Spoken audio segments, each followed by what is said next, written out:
Bugun yana Abdulatif akani shu Jaydari shashlilarini sog'inib, Nurafshon ko'chaga keldik. Bu yoqdagi juda ham samimiy va Jaydari muhit meni tez-tez kelishimga majburlaydi. Birinchi bo'lib o'sha legendarniy sho'rvadan boshladim. Sizlarni ham bir qaynoqgina suv ovqat ichgila kelib qoladimi? Aynan shu vaqtda mana shu sho'rvani ichsanglar, taninglar maza qilib yayriydi. Sho'rvadan keyin navbatni shashlilarga berdim. Vau, jigar shashli bugun har kungidan ham mazali chiqibdi. Sizlarga ham qiyma shashlikni shunaqa buterbrod qilib yeyish yoqadimi? Agar qiyma shashlikni shunaqa qilib yesangiz, mazasi yana ham boshqacha bo'ladi. Xullas do'stlar, Jaydari va juda ham mazali shashliklarni kelib tatib ko'rmoqchi bo'lsanglar, bu joy lokatsiyasini Telegram kanalimga joylab qo'ydim.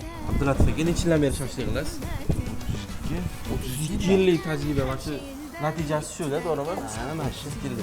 Keyin o'tgan safar kommentariyada juda ko'pchilik yozdi. Bu faqat nima erkaklar uchunmi? Ayollar uchunmi? ayollar ham keladi, ana xonadagi. Alohida xonalarga bemalol kelib, o'tirib, bo'ladi ayollar. Bemalol o'tirib, maza qilib ketadi. Ertalab 11 dan, obeddan keyin 11 dan 5 gacha. 11 dan 5 gacha. Yakshanba dam. O'sha legendarniy sho'rva, undan tashqari qiyma, jaz, qanot, jigar. 4 xil shashlik bor do'stlar. Bemalol kelib, maza qilib, Abdulatif aka shashliklarni ham ketaverasizlar.